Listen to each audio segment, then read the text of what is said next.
শবে মেরাজের আমল বলতে কোনো কিছু আছে কিনা, এটা একটা বড় প্রশ্ন। আপনার ঈমান এবং আমলের ফলন যদি ভালো হতে হয় তাহলে বিদআত এবং মনগড়া আমল এগুলো থেকে নিজেকে সরাতে হবে। কোন মাসে হয়েছে, কোন তারিখে হয়েছে, সেটা নিয়ে ইতিহাসবিদদের মধ্যে মত পার্থক্য আছে। সর্বসাকল্যে প্রায় 16টি মত আছে এই মেরাজ ঠিক কবে হয়েছে সে বিষয়টি নিয়ে। এখন প্রশ্ন হলো যে এই মাসে কি আদৌ মেরাজ হয়েছে কিনা। এ বিষয়ে ঐতিহাসিক এবং হাদিস বিশারদ, হাদিস বিশ্লেষক ওলামা একরামের প্রায় 16টির মতো মত আছে। কতটি মত আছে? 16টি মত। অনেক ইমাম বলেছেন নবী করিম সাল্লাল্লাহু আলাইহি সাল্লামের মেরাজ হয়েছে রজব মাসে। এর মধ্যে নির্দিষ্ট করে 27শে রজব এই রাতে, 27তম রাত রজব মাসের এই রাতে মেরাজ হওয়ার কথা বলেছেন ইমাম আব্দুল গনি আল মাকদিসি রাহিমাহুল্লাহ সহ আরো কয়েকজন হাতে গোনা ইমামগণ। আর এর বাইরে অনেক বড় বড় ইমাম, অনেক বড় বড় মুহাদ্দিস এবং ইতিহাসবিদগণ তাদের মত অনুযায়ী নবী সাল্লাল্লাহু আলাইহি সাল্লামের মেরাজ হয়েছে অনেকের মতে রমজান মাসে, অনেকের মতে রবিউল আউয়াল মাসে, অনেকের মতে শাওয়াল মাসে। এক একজন এক এক মত দিয়েছেন এবং সেটি নবী সাল্লাল্লাহু আলাইহি সাল্লামের হিজরতের 1 বছর আগে হয়েছে, এই মতটি বেশিরভাগ মুহাদ্দিস এবং ওলামাদের মত। আবার অনেকে হিজরতের 4-5 বছর আগে হওয়ার মত দিয়েছেন। সর্বসাকল্যে প্রায় 16টি মত আছে এই মেরাজ ঠিক কবে হয়েছে সে বিষয়টি নিয়ে। তাহলে এখান থেকে বোঝা গেল রজবের 27 তারিখটি নবী করিম সাল্লাল্লাহু আলাইহি সাল্লামের মেরাজের রাত। এ রাতেই তার মেরাজ ঘটেছে এমনটি নিশ্চিত করে বলার মতো কোনো সুযোগ আদৌ, কিন্তু আমরা এটাকে নিশ্চিতভাবে মেরাজের রাত হিসাবে জানি, আমরা বলিষ্ঠভাবে এটাকে চূড়ান্তভাবে মেরাজের রাত হিসাবে আমরা জানি। অথচ এটা অন্য 10টি মতের মতো একটি মত, বরং বেশিরভাগ ইতিহাসবিদদের মত, বেশিরভাগ ফুকাহা একরাম, ওলামা একরাম, মুহাদ্দিসিন একরামের মত হলো নবী সাল্লাল্লাহু আলাইহি সাল্লামের মেরাজ রবিউল আউয়ালে হয়েছে। যাই হোক, এটি একটা ঐতিহাসিক বিষয়। তার মেরাজ হয়েছে এটা সত্য, কোন মাসে হয়েছে, কোন তারিখে হয়েছে, সেটা নিয়ে ইতিহাসবিদদের মধ্যে মত পার্থক্য আছে। একজন ইমানদার হিসাবে কখন তার মেরাজ হয়েছে এ বিষয়টি আমাদের কাছে এতটা গুরুত্বপূর্ণ নয় যতটা গুরুত্বপূর্ণ নবী করিম সাল্লাল্লাহু আলাইহি সাল্লামের মেরাজে তিনি কি দেখেছেন, কেন তার মেরাজ হয়েছে, সেখান থেকে তার নিয়ে আসা শিক্ষাগুলো কি, সেখানে কি কি ঘটনা ঘটেছে, সেখান থেকে আমাদের নেয়ার বিষয় কি আছে, এটা হলো ইমানদার হিসেবে আমাদের জন্য গুরুত্বপূর্ণ। নবী সাল্লাল্লাহু আলাইহি সাল্লামের মেরাজের তারিখ, ক্ষণ, সন এটা যদি এত গুরুত্বপূর্ণ হতো তাহলে বুখারীতে, মুসলিমে, তিরমিজিতে, আবু দাউদে, নাসাইতে বিভিন্ন হাদিসের কিতাবে নবী সাল্লাল্লাহু আলাইহি সাল্লামের মেরাজের তারিখ, তার সন এগুলো খুব গুরুত্বের সাথে উল্লেখ করা হতো। নবী সাল্লাল্লাহু আলাইহি সাল্লামের জীবনে অনেক ঘটনা ঘটেছে, যেই ঘটনাগুলোর তারিখ, সন, ক্ষণ এগুলোকে সাহাবীরা এত বেশি গুরুত্বের সাথে সংরক্ষণ করার ব্যাপারে তারা বিশেষ নজর দিতেন না। যত বেশি নজর দিতেন নবী করিম সাল্লাল্লাহু আলাইহি সাল্লামের ওই ঘটনার মূল শিক্ষণীয় বিষয় কি সেদিকে। এই মাসে মেরাজের ঘটনা সংঘটিত হোক বা অন্য মাসে সংঘটিত হোক, ইতিহাস যেটাই থাকুক, গঠিত হয়েছে এটাই, সংঘটিত হয়েছে এটাই বড় কথা। তারপরও এই মাসের বিশেষ করণীয় আছে, বেশিরভাগ মুসলমানরা আমরা জানি না। এই মাসটা সম্মানিত 4 মাসের একটি মাস। আল্লাহ রাব্বুল আলামিন এ মাসকে সম্মান দিয়েছেন। সম্মানিত 4 মাসের বাকি 3 মাস কোনটা? বাকি 3টা ধারাবাহিক মাস, সালাসুন মুতাওয়ালিয়াত, 3টা ধারাবাহিক মাস। তার প্রথমটি হলো শাওয়াল, এরপরটা হলো জিলকদ, প্রথমটি হলো জিলকদ, এরপরটা হলো জিলহজ, এরপরটা হলো মুহররম। জিলকদ, জিলহজ, মুহররম 3টা ধারাবাহিক মাস। আর রজব ও মুদর আল্লাযী বাইনা জুমাদা ওয়া শাবান, আর রজব মাস যেটা এখন আমরা পার করছি, বাংলাদেশের বেশিরভাগ মুসলমানরা রজব মাস 2, 4, 5 দিন, 10 দিন, 20 দিন, এমনকি গোটা মাস শেষ হয়ে যায়, জানেও না যে আগের মাস জুমাদা সানিয়া মাসের সাথে এই মাসের একটা পার্থক্য আছে। আগের মাসটা সাধারণ জেনারেল মাস, কিন্তু এটা সম্মানিত মাস। কোরআন যাকে বিশেষ মর্যাদাপূর্ণ মাস ঘোষণা করে দিয়েছে, আমরা অনেকে জানিও না রজব মাস কখন আসে, কখন যায়, এই মাসের কি মর্যাদা আছে আমরা জানি না। আল্লাহ তাআলা কোরআনে কারীমে সূরা তাওবায় বলেছেন, এই মাস যখন শুরু হয় ফালা তাজলিমু ফিহিন্না আনফুসাকুম, অন্য সময় পাপাচার তো করা যাবেই না।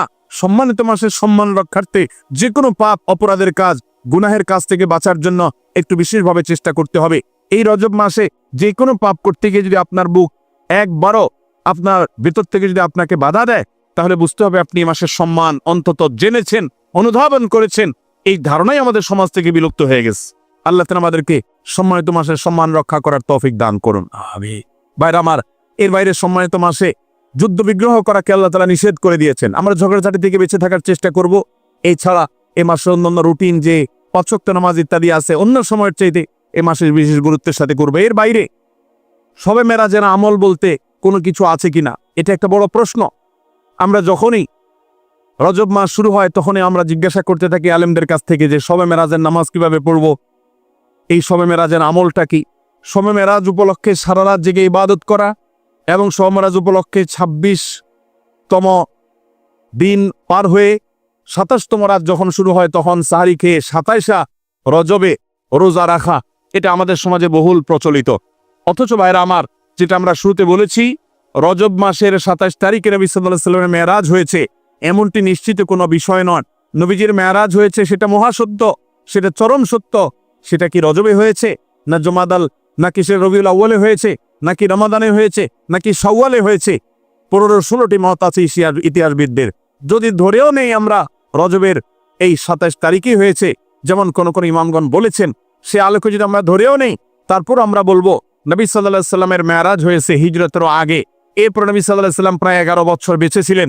এই পুরো সময় জুড়ে কখনো তিনি মেরাজ দিবস, মেরাজ রজনী উদযাপন এটা তিনি কখনো করেছেন বলে কোনো জাল বা জয়ীফ হাদিসে পর্যন্ত বর্ণিত হয়নি। বিধায় মেরাজের এই ঘটনার পুনরাবৃত্তি বা এই ইতিহাস, ওই তারিখটা পুনরাবৃত্তিকে আপনার কেন্দ্র করে প্রতি বছর একটা বিশেষ দিনকে শবে মেরাজ উদযাপন করা, রাতভর বিশেষভাবে ইবাদত করা, দিনভর বিশেষ গুরুত্ব দিয়ে রোজা রাখার কথা বিশুদ্ধ কোনো হাদিস দ্বারা প্রমাণিত নয়।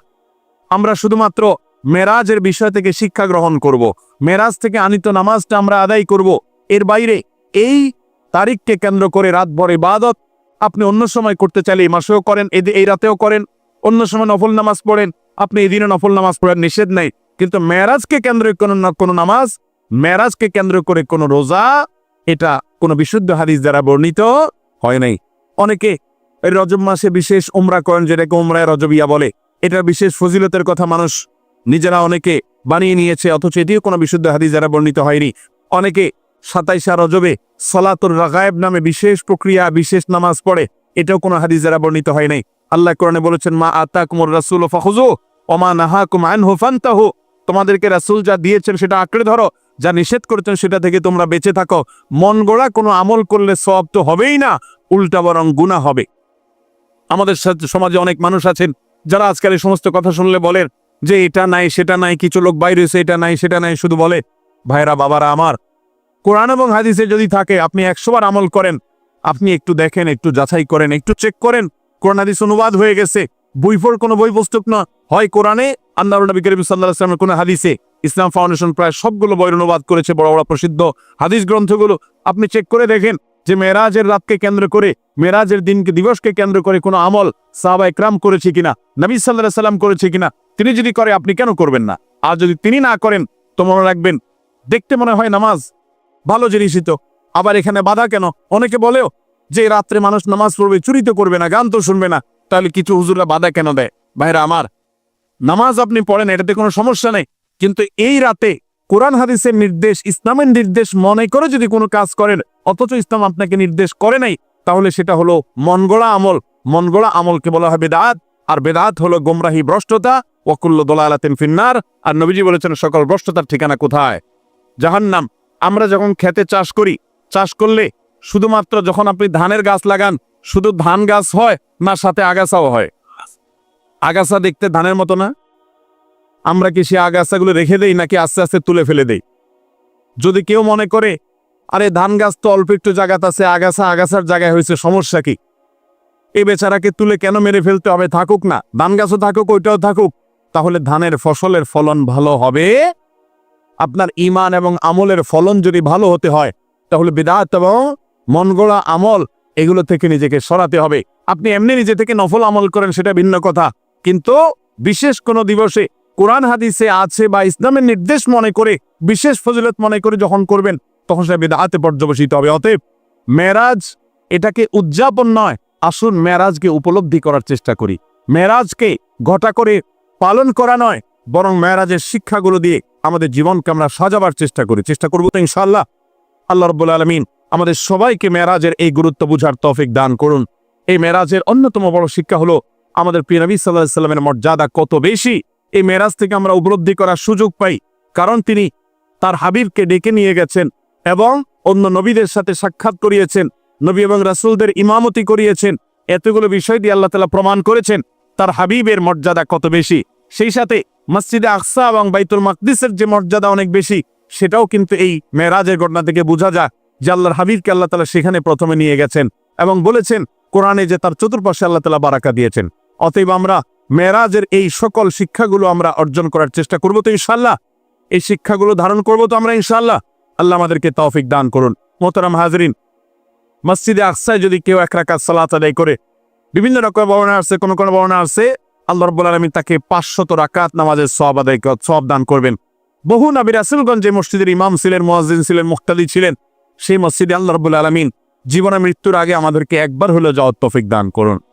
অভিশপ্ত ইহুদিদের হাত থেকে দখলমুক্ত করে এই মসজিদকে মুসলমানদের অধীনে এনে মুসলমানদেরকে গোটা পৃথিবী থেকে যাওয়ার তৌফিক আল্লাহ তাআলা দান করুন।